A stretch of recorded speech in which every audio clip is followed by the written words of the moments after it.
Question number 1, alternating current cannot be measured by DC ammeter.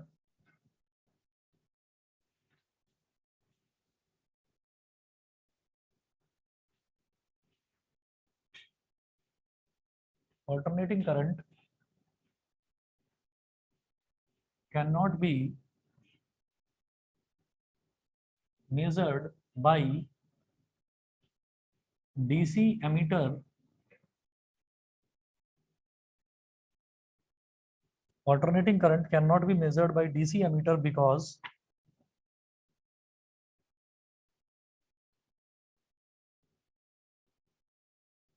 Option A. देखिए DC ammeter जो है, ammeter का क्या काम होता है? एमीटर का काम होता है करंट मेजर करना, ठीक है। क्या हम ऑल्टरनेटिंग करंट को डीसी एमीटर से मेजर कर सकते हैं? नहीं कर सकते, वो तो इन्होंने पहले ही दे दिया। रीजन क्या है वो देखिएगा। ऑप्शन ए दे रखा है यहाँ पर, AC can not pass through DC ammeter.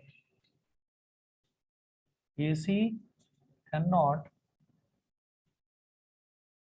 Pass through DC ammeter, option A है। ऑप्शन बी है, AC changes direction. AC changes direction, option C, average value of current for complete cycle is 0. Average value of current for complete cycle is 0.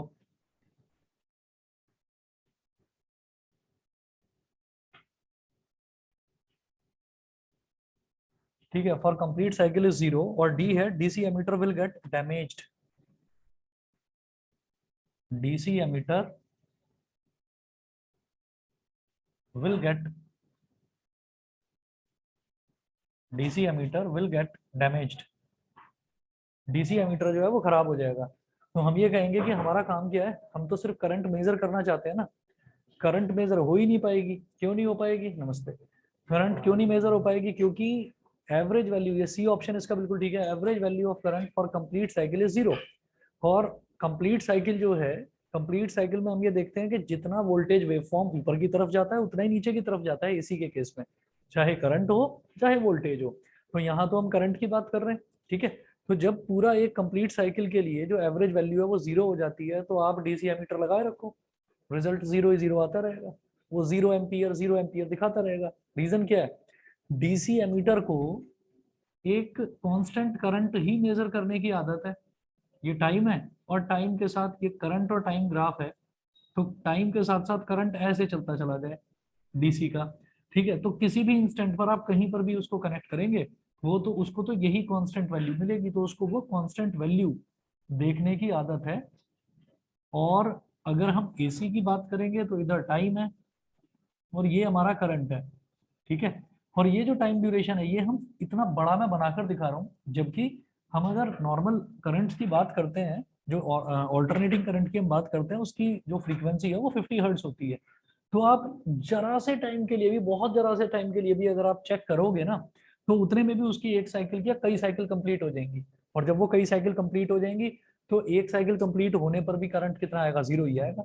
तो DC जो है, DC कभी भी काम नहीं करेगा यहाँ पर। आप किसी भी इंस्टेंट पर चेक करोगे तो 1 या 2 साइकिल कंप्लीट मिलेंगी, और जब कंप्लीट साइकिल मिलेगी तो उसकी एवरेज वैल्यू 0 आ जाएगी, ठीक है। फिर कितने भी इंस्टेंट है, एक ये वाला करंट, ये वाला करंट, ये ऐसे ही इनके कॉरस्पॉन्डिंगली नेगेटिव काउंटर पार्ट्स हैं, सबको ऐड कर दीजिए, 0 आ जाएगा, ठीक। अगला क्वेश्चन देखिएगा। सभी को क्लियर है ना? ऑनलाइन वाले बच्चे भी बता दें please. Kanishka, Sachika, Vanshika, Shruti, yes sir. ठीक है। चलिए अगला देखते हैं। क्वेश्चन नंबर 2 है, the sum of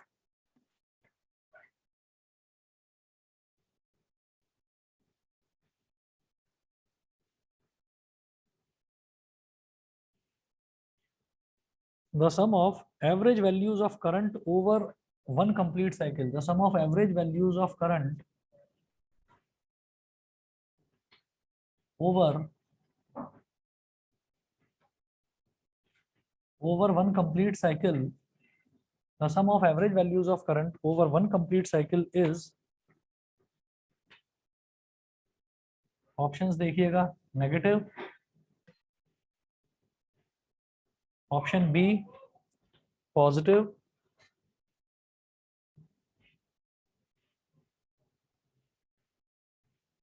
option C है जीरो, और ऑप्शन डी है बोथ ए एंड बी।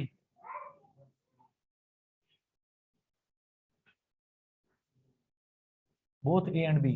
वो बोल रहे हैं the sum of average values of current. अगर सम ना बोलते, अगर सम ना बोलते, वो वैसे ही बोल देते आपसे कि आप ये बताइए कि जो इंस्टेंटेनियस वैल्यूज हैं करंट की वो आपको क्या क्या मिलेंगी, तब आप कह सकते थे both A and B. Instantaneous value मतलब किसी भी इंस्टेंट पर करंट की वैल्यू, वो मेरे को नेगेटिव भी मिल सकती है, वो पॉजिटिव भी मिल सकती है, तो तब तो हमारा बोथ ए एंड बी वाला होता।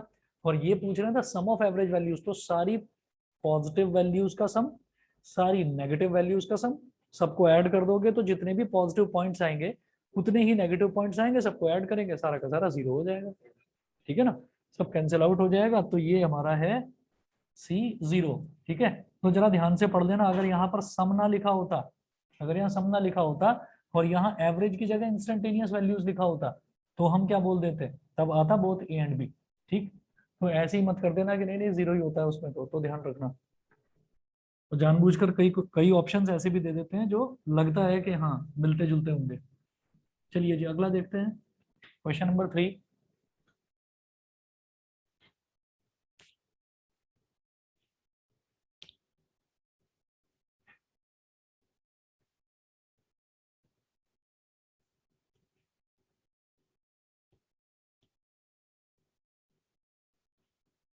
Question number 3, alternating voltage V is represented by the equation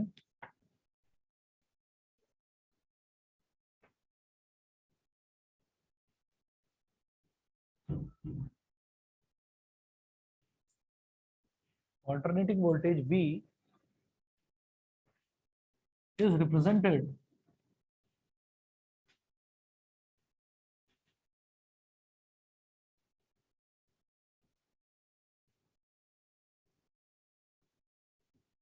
alternating voltage V is represented by the equation। Option A देखिए, Vt is equal to Vm e की power omega T.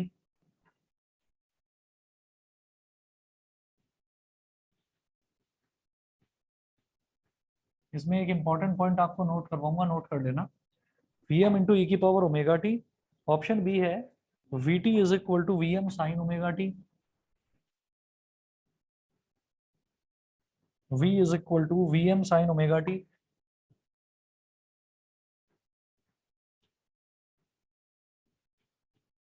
Option C है V is equal to Vm cot omega T.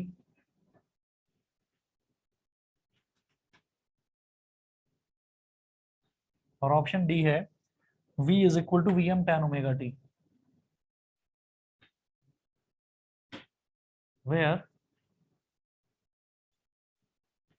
where Vm is the peak voltage। Good evening, where Vm is the peak voltage।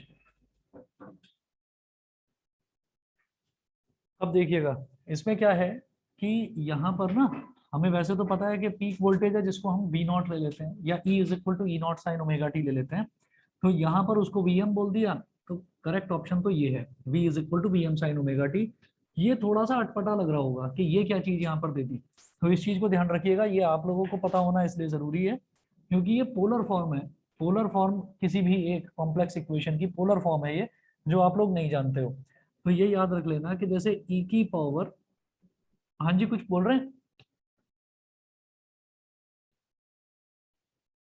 नहीं, चलिए, जैसे ई की power omega T दे रखा है ना, तो इसको हम ऐसे बोल सकते हैं कॉस ओमेगा टी प्लस जे साइन ओमेगा टी, इसको ये बोला जा सकता है। ठीक है, तो ये जो ई है, ई में और ट्रिग्नोमेट्रिक रिलेशंस में ये रिलेशन होता है। ठीक, तो इस वजह से ये इन्होंने दे रखा है, हालांकि इसकी जरूरत हमको यहाँ कहीं पढ़ने वाली नहीं है, पर आपको बता दिया है बस। ठीक, तो ये तो समझ में आ गया होगा, V is equal to V M sine omega T, simple जो इसकी इक्वेशन होती है। पोलर फॉर्म थी ही नहीं सिलेबस में। हाँ, 11th क्लास में थी वो। हाँ हाँ, पर वो थी, पता होनी चाहिए। हाँ,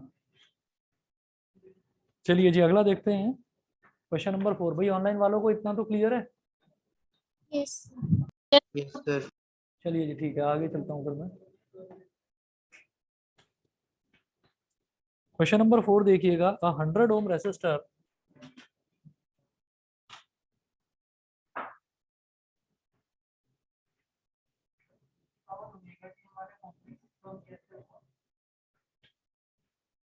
इसको मैं डिटेल में बताऊंगा, ठीक है। आना चाहिए वैसे ऊपर आई भी, वही समझ रहे होगे ना, ई की पावर आई थीटा वाला ध्यान होगा, ठीक है।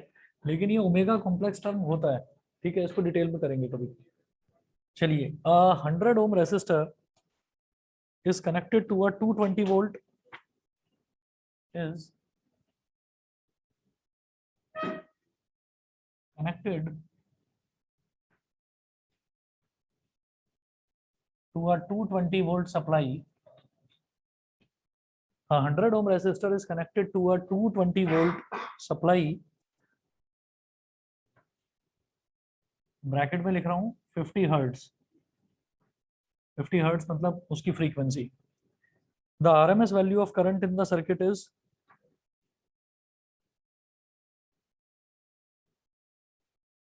The RMS value of current in the circuit is, the RMS value of current in the circuit is, अब देखिएगा ऑप्शंस हैं 1.56 ampere, 1.56 milli ampere, 1.56 ampere, option B है 1.56 मिली एम्पियर, ऑप्शन सी है 2.2 एम्पियर और 2.2 मिली एम्पियर, 2.2 एम्पियर, और option D है 2.2 milli ampere. तो ये चार ऑप्शंस दे रखे हैं, याद रखिएगा। पहले भी बीच में एक न्यूमेरिकल शायद करा था हमने, उस न्यूमेरिकल में हमने ये देखा था कि अगर हमको ये बता रखा है कि सप्लाई वोल्टेज कितनी है, तो जो सप्लाई वोल्टेज दे रखी है वो आरएमएस वैल्यू दे रखी है वोल्टेज की, वो वी या वी नॉट कुछ नहीं है, वो आरएमएस वैल्यू हमको गिवन है। तो जब आरएमएस वोल्टेज मेरे को पता है, ठीक है, तो आरएमएस करंट पूछ रहे हैं, लगा दो ओम्स लॉ, सीधा निकालो। आई आरएमएस क्या हो जाएगा, बिल्कुल सही, हाँ, वी आरएमएस अपॉन आर। तो सीधा सीधा ये याद रखने वाली चीज है कि अगर यहाँ पर 220 वोल्ट सप्लाई वोल्टेज जो दे रखी है वो आरएमएस वैल्यू ही होती है, ठीक है। तो आई आरएमएस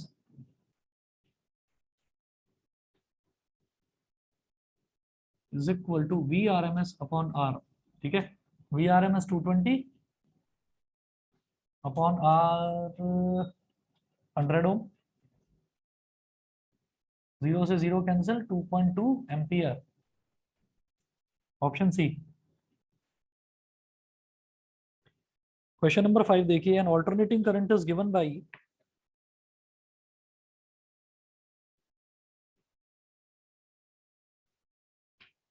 सीधा एसी लिख रहा हूं, an AC is given by, an AC is given by I is equal to I one cos omega T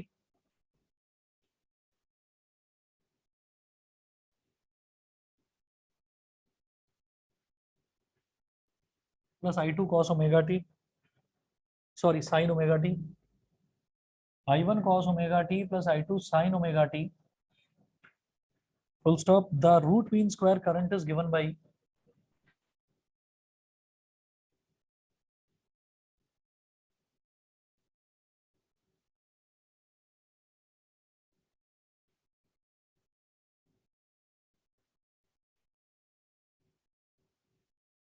is given by, options दे रखे हैं I one plus I two upon root two,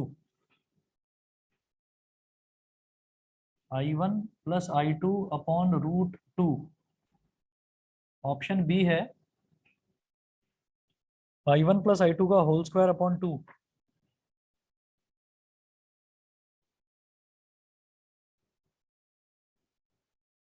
option C है under root I one square plus I two square upon two, under root I one square plus I two square upon to,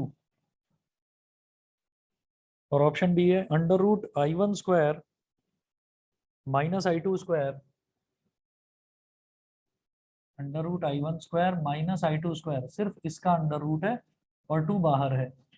ठीक है, तो ये क्या पूछ रहे हैं, ये पूछ रहे हैं कि ये जो करंट दे रखा है I1 cos omega T plus I2 sin omega T, दो अलग अलग करंट्स का कॉम्बिनेशन है। ठीक है, एक करंट तो कॉस फंक्शन की तरह चलता है, वेरी करता है, और एक करंट जो है वो साइन फंक्शन की तरह वेरी करता है। ठीक, दो अलग अलग करंट्स हमको दे रखे हैं, तो वो पूछ रहे हैं उसकी रूट मीन स्क्वायर वैल्यू, यानी कि root of mean of square. तो सबसे पहले क्या करें, इसका भी स्क्वायर कर दो, इसका भी स्क्वायर कर दो। फिर इसका मीन कैसे निकालेंगे, दोनों को ऐड कर दो, डिवाइड बाई 2, क्योंकि दो अलग अलग करंट्स दे रखे हैं। ठीक है, तो और फिर जो आएगा उसका अंडर रूट ले लो।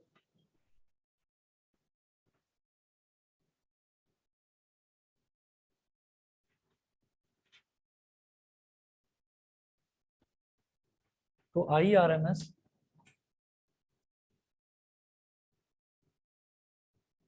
Is equal to under root I1 cos omega t का square plus I2 sin omega t का स्क्वायर अपॉन 2। तो ये क्या हो जाएगा, I1 square cos square omega T plus I2 square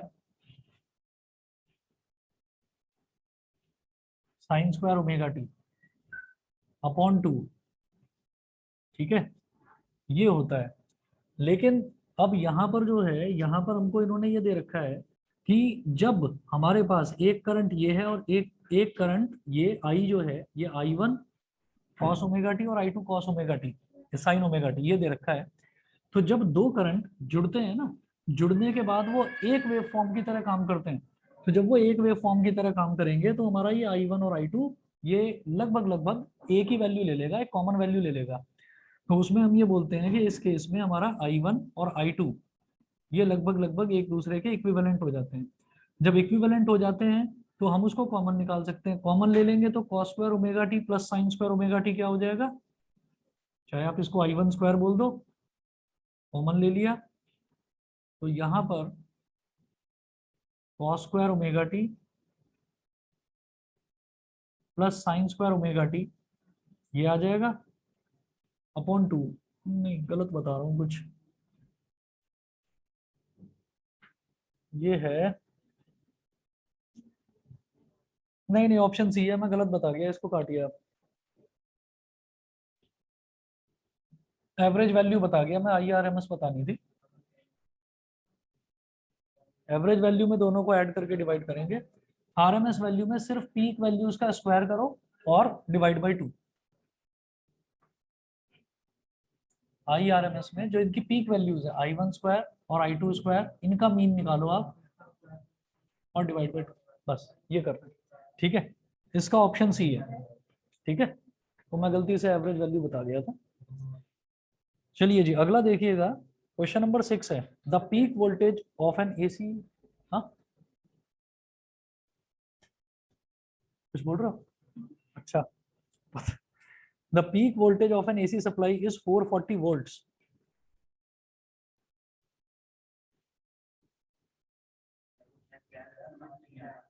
हाँ, अच्छा अच्छा, सुनिए सुनिए सुनिए, वो कह भी रहा है ऐसा कि नहीं, अच्छा ठीक है, तो फिर इतना शर्माना क्यों कि उसको बताना पड़ रहा है। देखो, सुनिए, ऐसा है कि यहाँ पर हम जब RMS वैल्यू की बात करेंगे तो RMS वैल्यू में हम एंगल जो है, एंगल को इग्नोर कर देते हैं, एंगल नहीं लेते। ठीक, जो पीक वैल्यूज हैं, पीक वैल्यूज का ही रूट मीन स्क्वायर निकाल लेते हैं। तो रूट मीन स्क्वायर हो गया आपका I1 square plus I2 square divide by 2। Angles को इस वजह से इग्नोर करते हैं क्योंकि ये कॉमन करंट बन गया ना, दोनों का एडिशन हो गया तो एक सेम करंट बन गया, वन करंट बन गया। जब एवरेज वैल्यू निकालेंगे तब एवरेज वैल्यू में दोनों को लेकर चलेंगे। वो पहले मैंने गलती से एवरेज वैल्यू निकाल दिया था और उसका स्क्वायर रूट कर दिया था, एवरेज का स्क्वायर रूट करने की जरूरत नहीं पड़ती। ठीक है, तो बस हमको क्या करना है, हमको पीक वैल्यू का RMS निकालना है, बस इतना समझिए। अगर 2 3 या 4 दे रखे हैं तो पीक वैल्यूज का RMS निकालना है। ठीक है, चलिए जी, अगला देखिएगा, क्वेश्चन नंबर 6 में है, the peak voltage of an AC supply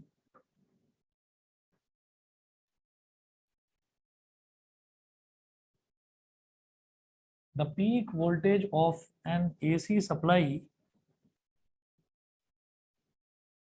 the peak voltage of an AC supply is 440 volts, is 440 volts, comma, then its RMS voltage is, then its RMS voltage is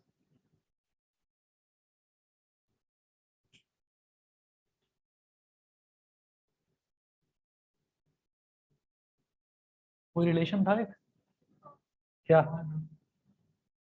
VRMS? अच्छा options देखिए पहले, options क्या दे रखे हैं देखो, 31.11 volt,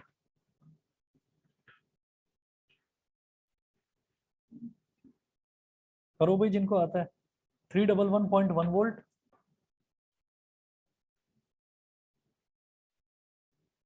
option C 41.11 volt,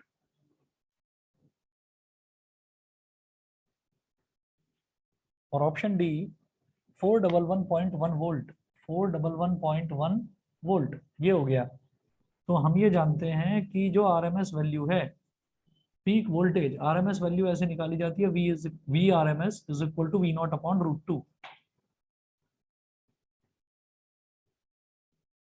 ठीक है, अब इस √2 का एक काम किया जा सकता है कि हम ना ऊपर भी √2 से मल्टीप्लाई कर दें और नीचे भी √2 से मल्टीप्लाई कर दें। तो इससे क्या हो जाएगा, ऊपर जो √2 है, √2 की वैल्यू मैं जानता हूँ 1.414 होती है इंटू वी नॉट, और नीचे आ गया 2, तो जब इसको डिवाइड करेंगे तो 0.707 आ जाएगा। तो आपको क्या करना है, जब भी आरएमएस वैल्यू निकालनी हो तो जो भी पीक वैल्यू दे रखी हो उसमें 0.707 को मल्टीप्लाई कर दो, बस ये काम करना है। तो ये हो गया 0.707 मल्टीप्लाइड बाई वी नॉट, कितना दे रखा है 440, पॉइंट गया तो नीचे आ गया 1000, एक जीरो से एक जीरो कट गया, 707 इंटू 44, 4 7 जा 28, 2 इधर आ गया, 4 7 जा 28।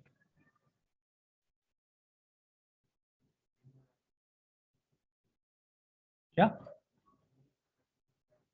देखो देखो, 2 + 8 हो गया 10, 1 कैरी आ गया, 8 + 2 10 और 1 11, 1 कैरी आ गया, 1 + 2 3 और 8 11, 1 कैरी आ गया, 311.08, 31108, नहीं नहीं 311.1, नीचे 100 रह गया ना, एक जीरो तो कट गया था, तो 31108 अपॉन 100, 2 जीरो कट गए तो यहाँ पर आ गया, तो ये 311.1 वोल्ट, मतलब हमारा option number B, option B ठीक है। ठीक है, ये ठीक है या नहीं? चलिए जी क्वेश्चन नंबर 7 देखते हैं।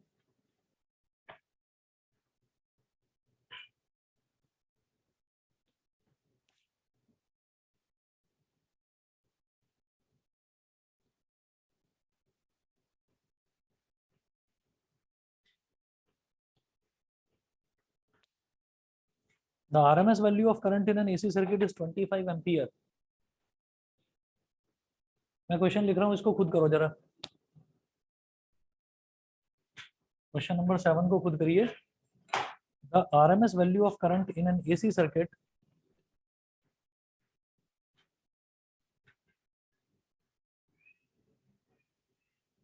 the RMS value of current in an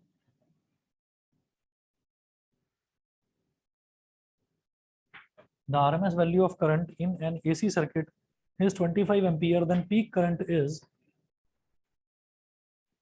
25 ampere,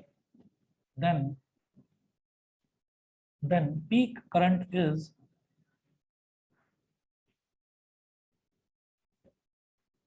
relation वही है, जैसे V R M S is equal to V nought by √2 था, ऐसे ही I R M S is equal to I nought by √2। I nought पूछ रहे हैं इस बार, पीक वैल्यू पूछ रहे हैं। ऑप्शंस दे रखे हैं 35.36, 35.36 मिली एम्पियर, ऑप्शन बी है 35.36 एम्पियर।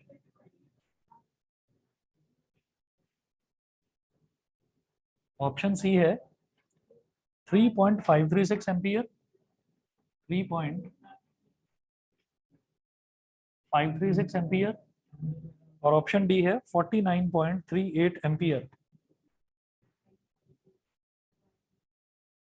ठीक है, देखिए एक बार करो।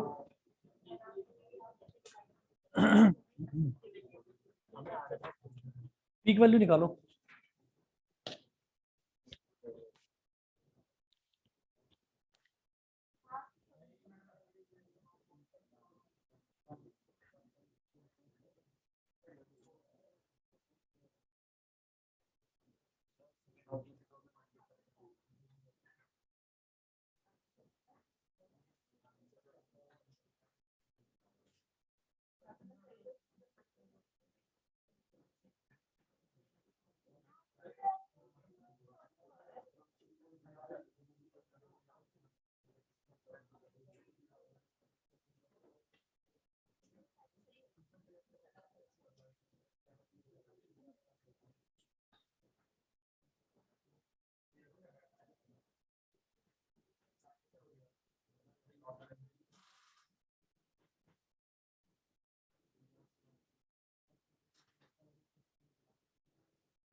हाँ अच्छा, देखो कर लिया पीछे। कैलकुलेशन है इसकी, सोच सोच कर पेन चलाओ भाई फटाफट। अच्छा, कैलकुलेटर से ट्राई कर लो, उससे भी गलत आ रहा है।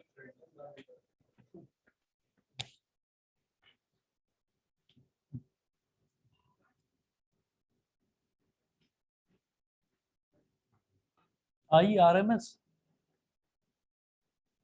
is equal to I naught upon √2, तो I naught is equal to √2 into IRMS। √2 हो गया 1.414 मल्टीप्लाइड बाई, ठीक है देख रहा हूँ, 25 से मल्टीप्लाई कर दीजिए, ठीक तो है। क्या हुआ, IRMS को I नॉट मान लिया था क्या। 25 4 जा 100, 10 कैरी, 25 1 जा 25 और 10 कितना हो गया 35, 3 कैरी, 25 4 जा 100 और 3 103, 10 कैरी, 25 1 जा 25 और 10 35 और 1 2 3, तो 35.35 होना चाहिए। ऑप्शन बी, ऑप्शन बी है ना। वो थोड़ी सी मेहनत मेहनत करवाना चाह रहे थे, 25 √2 देता तो मजा ही आ जाता। बताइए जी, क्लियर है ऑनलाइन वाले बच्चे, Yes, sir. सभी क्लियर है। आज तो इतना भी आराम से आराम से आराम से आराम से भाई, उधर आवाज है, आराम से पीछे एकांश कंट्रोल। चलिए जी देखिए, अगला अगला देखते हैं। क्वेश्चन नंबर 8 है, an alternating voltage given by, question number 8,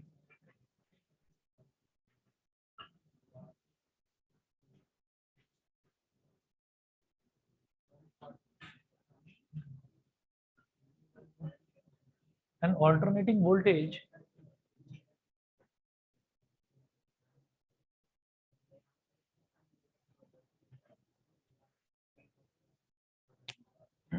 alternating voltage given by V is equal to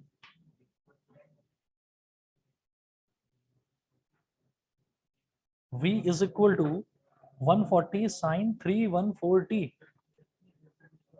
कोई आवाज come please.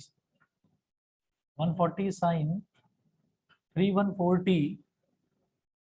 is connected across a pure resistor, is connected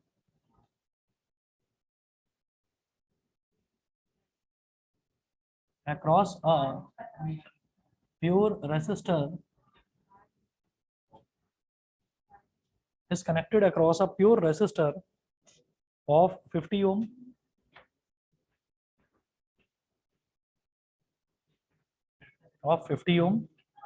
comma the RMS current through the resistor is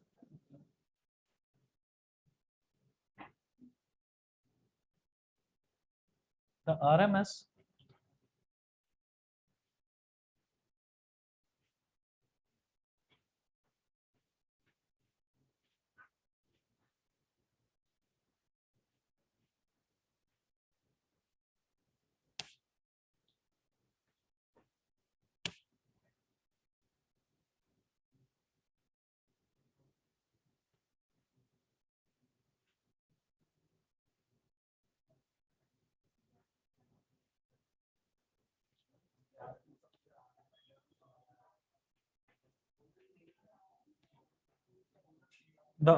current through the resistor is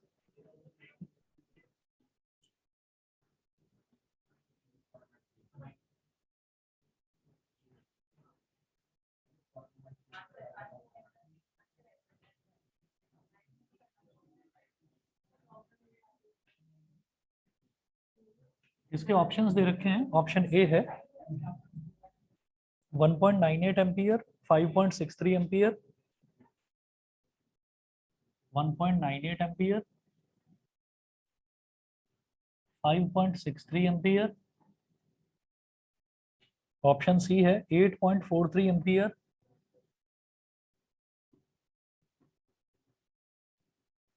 और option D है 2.39 ampere. 2.39 ampere.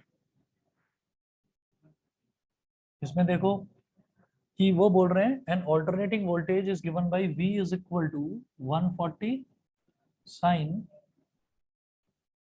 314t। तो इसका मतलब जो हमें peak value of voltage V naught है वो तो 140 वोल्ट दे रखी है, और जो ओमेगा है उसकी वैल्यू 314 दे रखी है। ये 140 हो गया और ओमेगा हो गया 314, ठीक। और रेसिस्टेंस दे रखा है 50 ओम। तो वो पूछ रहे हैं the RMS current through the resistor. तो RMS करंट कैसे निकाला जाएगा? जैसे V नॉट है तो V नॉट से मैं VRMS निकाल लूंगा। VRMS is equal to V naught upon √2। इसको क्या बोलेंगे? 0.707 V नॉट, ठीक है। और जब मुझे IRMS निकालना है, भाई आवाज आप लोग कम करें, VRMS अपॉन R हो जाएगा ये, और VRMS कितना हो गया? 0.707 इंटू वी नॉट कितना है? 140 अपॉन R कितना है? 50। जीरो से जीरो कैंसिल आउट हो गया, इनको मल्टीप्लाई कर दो। 14 7 जा 98, 9 कैरी आ गया, इधर आ गया 9, 14 7 जा 98, तो ये आ गया 9.898। नीचे 5 है, 5 से डिवाइड कर दीजिए। 5 1 जा 5, 9 माइनस 5 हो गया 4, 4 8 48, 5 9 जा 45, और 3 आ गया, 48 माइनस 45 3 आ गया 39, 5 7 जा 35, फिर 48 आ गया, 9 जा अप्रोक्सीमेट करके 1.98 एम्पियर, यानी कि ऑप्शन नंबर ए 1.98 एम्पियर।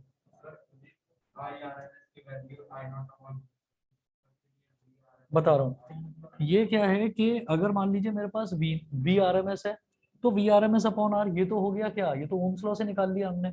और अगर मान लीजिए मेरे को आई नॉट दे रखा है तो आई नॉट अपॉन √2, ठीक है, उस हिसाब से कर लेंगे। तो यहाँ पर अगर वी आर एम एस कहीं पर भी निकाल, मतलब हम निकालेंगे, याद दे रखा होगा, तो उस केस में आप देखना रेसिस्टेंस जरूर दे रखा होगा। तो यहाँ रेसिस्टेंस 50 ओम दे रखा था, हमने ओम्स लॉ से निकाल दिया। ठीक है भाई, पीछे डिगर प्रबल। हाँ, अगला भी हो गया? नहीं, आसान है, देखो। क्वेश्चन नंबर 9 है, if the RMS current in a 50 hertz AC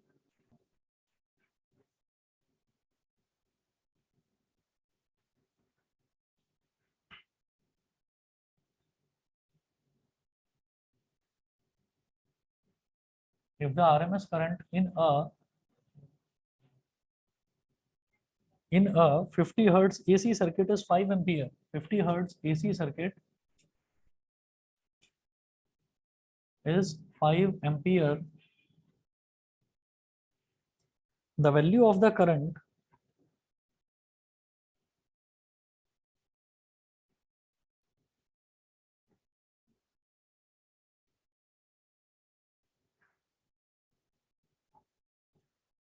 the value of the current 1 upon 300 second 1 upon 300 seconds after its value becomes 0 is after its value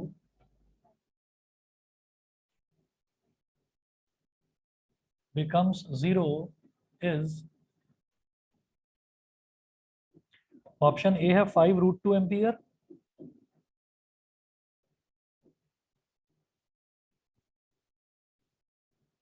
option B है 5√3/2 5√3/2 ampere,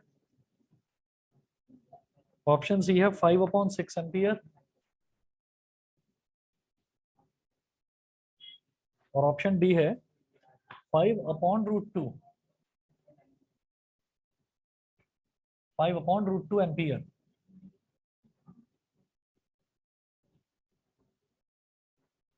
If the RMS current in a 50 hertz AC circuit, यानी कि 50 hertz AC circuit मतलब मुझे frequency की value 50 hertz दे रखी है,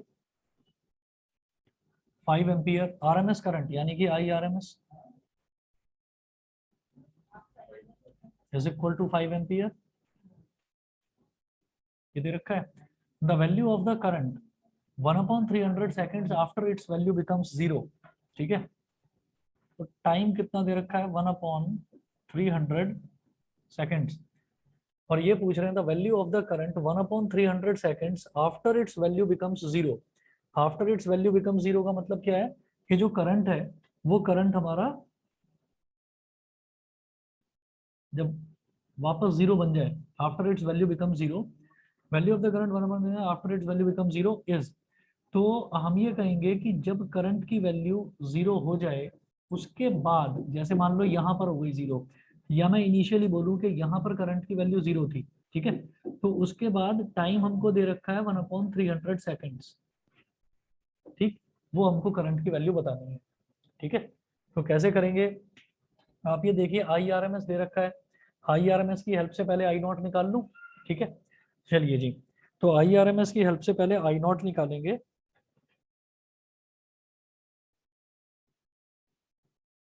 I0 sorry I0 is equal to √2 into IRMS, ठीक है, √2 हो गया 1.414 मल्टीप्लाइड बाई IRMS कितना है 5, 5 को मल्टीप्लाई करो, 5 4 जा 22 कैरी आ गया, 5 1 जा 5 और 2 7, 5 4 जा 22 कैरी आ गया, 5 1 जा 5 और 2 7, 7.070, तो 7.07 हो गया सीधा सीधा। चलो ठीक है, ओके ओके ओके, ठीक ठीक ठीक, यहाँ पर रूट की टर्म्स में दे रखा है, तो इसका मतलब हमारे पास, इसको हम सीधा सीधा ये बोलेंगे 5√2, इसको 5√2 एम्पियर बोली, ठीक है। अब आई पूछ रहे हैं,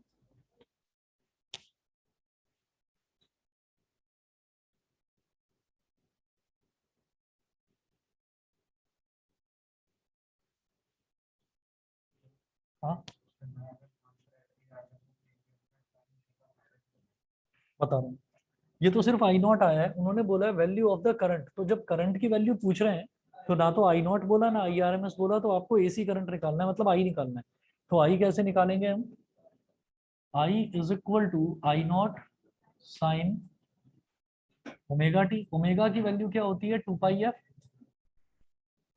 तो ये हो गया 2πf टी, ये हो गया I0 कितना निकाला 5√2 साइन 2π मल्टीप्लाइड बाई फ्रीक्वेंसी कितनी दे रखी है 50 हर्ट्ज, और टाइम है 1/300, और टाइम है 1/300, ठीक है। अब आप ये देखिए 56 जा हो गया 300 और 2 3 जा, तो ये हो गया 5√2 और sine pi by 3, sine pi by 3 क्या होता है, साइन 60 डिग्री, साइन 60 डिग्री की वैल्यू क्या होती है, √3/2। तो 5 अंडर √2 और साइन पाई बाई 3 की वैल्यू हो गई √3/2। ठीक है, तो इससे ये कैंसिल आउट हो जाएगा, नीचे भी √2 आ गया। ठीक है भाई, 2 को √2 इंटू √2 लिख सकते हैं, एक √2 से एक √2 कैंसिल, 5 अंडर √3/2 एम्पियर। ये हमारा हो गया कौन सा, ऑप्शन बी, ऑप्शन बी। ठीक है, ऑनलाइन वाले बच्चे बताइए, क्लियर है सभी को? Yes sir. Yes, sir. ये बच्चे बताएं भाई, Dhingra, Kanishka, Sachika, Vanshika, yes sir. Clear है? चलिए ठीक है। आर्यन आज भी माइक लगता है काम नहीं कर रहा।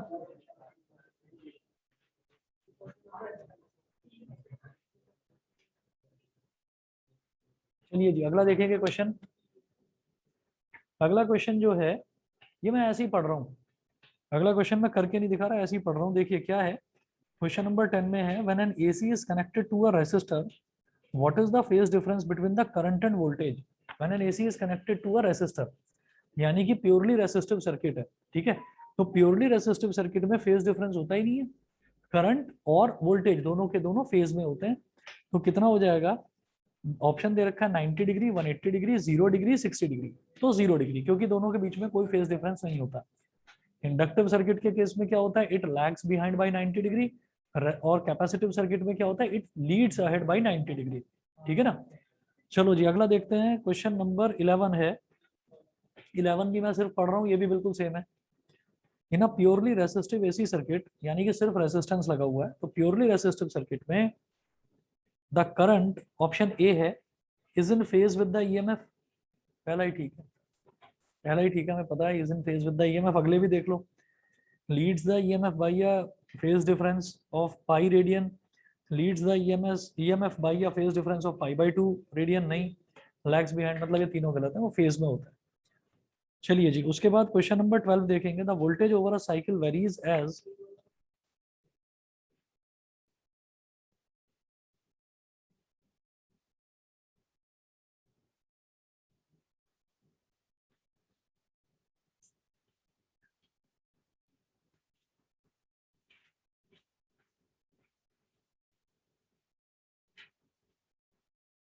the voltage over a cycle varies as V is equal to V naught sin omega t,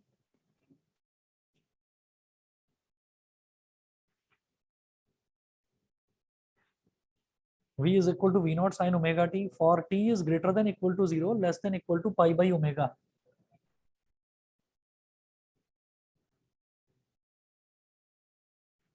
Less than equal to pi by omega is equal to minus V naught sin omega t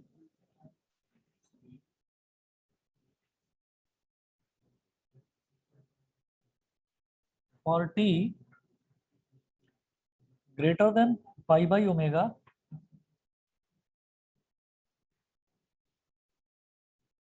and less than equal to 2 pi by omega. The average value of the voltage for one cycle is,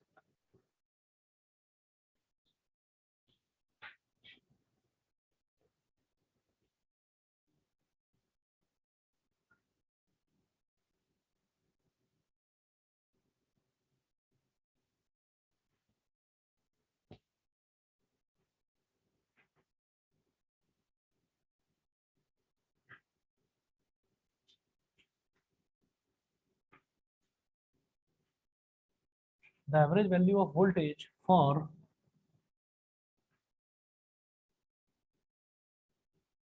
one cycle is, option A है V naught upon √2,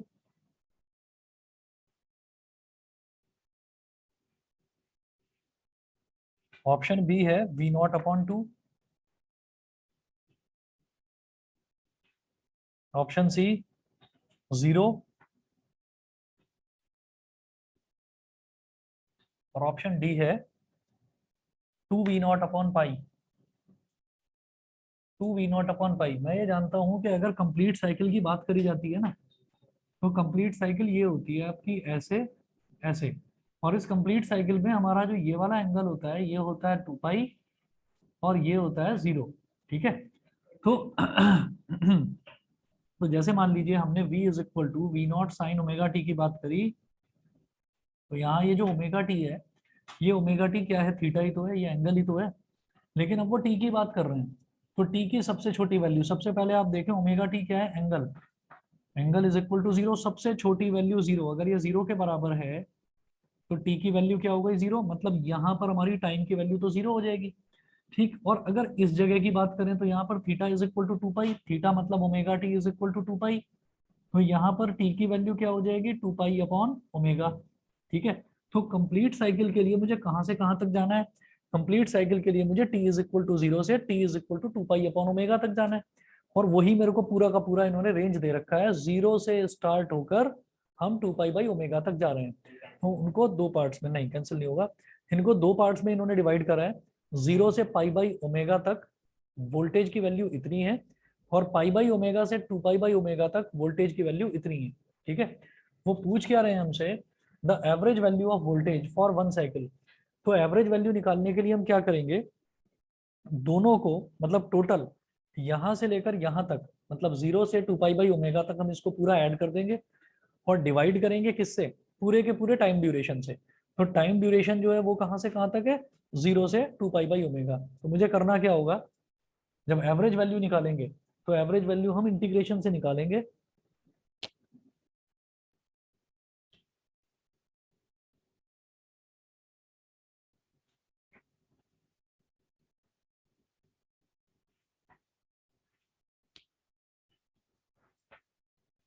average value इसकी निकालेंगे integration से। तो जैसे V average है,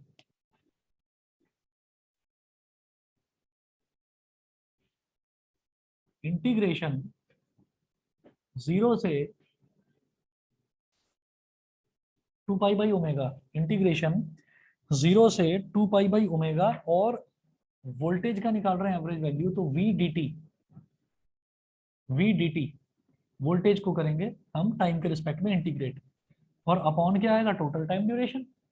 ठीक है भाई, टाइम ड्यूरेशन क्या होता था, जैसे मान लीजिए हमने एक क्वेश्चन कुछ इस तरीके का देखा था कि ऐसे है, फिर ऐसे है, फिर ऐसे है, फिर ऐसे है, फिर ऐसे है। तो मैंने ये कह दिया था कि इतने टाइम में हमारी कांस्टेंट है वोल्टेज, फिर यहाँ से लेकर यहाँ तक वो वैल्यू कांस्टेंट ये है, फिर यहाँ से लेकर यहाँ तक वैल्यू कांस्टेंट ये है।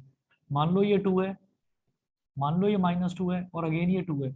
तो हम क्या कर रहे थे, हमने कहा था कि ये वाला टाइम प्लस ये वाला टाइम प्लस ये वाला टाइम, तो अपॉन में तो टाइम ड्यूरेशन ले ली थी, T1 plus T2 plus T3। अब क्या है कि क्योंकि ये यहाँ पर तो कांस्टेंट वैल्यू आ रही है कि इससे इस तक कांस्टेंट है वैल्यू, लेकिन यहाँ पर यहाँ से लेकर और यहाँ तक वैल्यू कांस्टेंट कहाँ है, कंटिन्यूअसली चेंजिंग है। एसी तो कंटिन्यूअसली चेंज होता है। तो जब ऐसी कंटिन्यूअसली चेंजिंग वैल्यूज होती हैं, तो उसका एवरेज निकालने के लिए जो हम एडिशन करते हैं, वो एडिशन इंटीग्रेशन से ऑब्टेन होता है। इंटीग्रेशन करना पड़ता है एसी में। ठीक है, और अगर इस तरीके की वैल्यूज दे रखी होंगी मेरे को, मतलब कांस्टेंट वैल्यूज दे रखी हैं, तो मैं क्या करूंगा, इसको ऐड करा प्लस इसको ऐड करा प्लस इसको ऐड करा, और डिवाइड बाई जो टाइम ड्यूरेशन दे रखा है।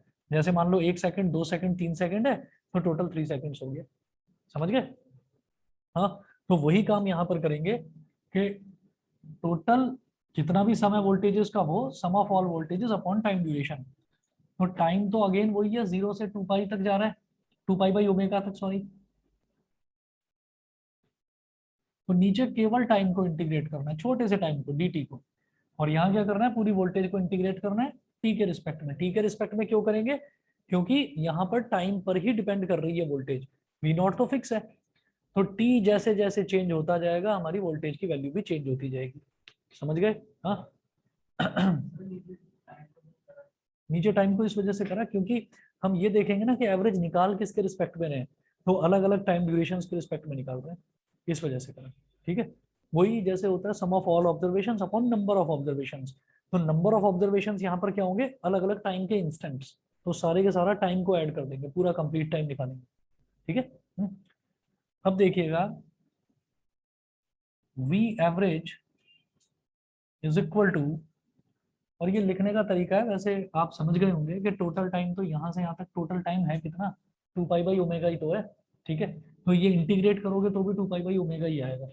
ठीक है, तो देखिएगा v कितना है, v0 साइन ओमेगा टी, लेकिन अलग अलग ड्यूरेशन हैं, तो मैं इस पूरी ड्यूरेशन को 2 पार्ट्स में डिवाइड कर दूंगा, 0 से पाई बाई ओमेगा। तो उस दौरान मेरा वोल्टेज कितना, v0 साइन ओमेगा टी, तो v की जगह आ गया v0 sign omega T D T, plus दूसरा टाइम ड्यूरेशन क्या है, पाई बाई ओमेगा से 2 पाई बाई ओमेगा,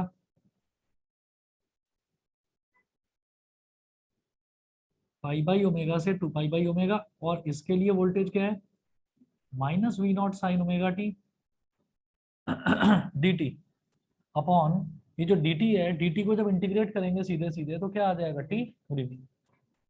जैसे dx का इंटीग्रेशन x आता है, ऐसे dt का इंटीग्रेशन t, और lower limit 0, upper limit 2 pi by omega, ये हो गया। इसके बाद देखिएगा यहाँ पर v0 तो कांस्टेंट है, तो साइन ओमेगा टी को आप इंटीग्रेट करिए, तो साइन का इंटीग्रेशन जो है वो क्या होता है, माइनस कॉस ओमेगा टी, फिर ओमेगा टी को डिफरेंशिएट करेंगे तो ओमेगा आएगा, उससे डिवाइड कर देंगे इसको। ठीक है, और v0 मैंने अलग निकाल लिया था। ये ब्रैकेट में लिमिट्स हैं 0 से पाई बाई ओमेगा, फिर ये माइनस v0 बाहर निकाल लो, साइन ओमेगा टी का फिर वही हो गया minus cos omega t upon omega, और लिमिट्स हैं पाई बाई ओमेगा से 2 पाई बाई ओमेगा, और डिनोमिनेटर में तो इंटीग्रेशन हो चुका था, तो पहले टी की जगह रखेंगे 2 पाई बाई ओमेगा, माइनस फिर टी की जगह रखेंगे 0, minus 0, 2 pi by omega minus 0, इतना हो गया। आगे कर रहा हूं इसको इधर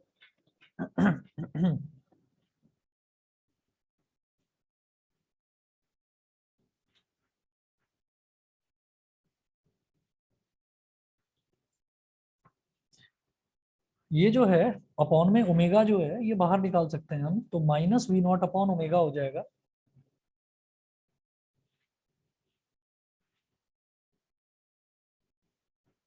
आप upper limit minus lower limit करो, अंदर बचा केवल कॉस ओमेगा टी, तो टी की जगह पहले रखो पाई बाई ओमेगा,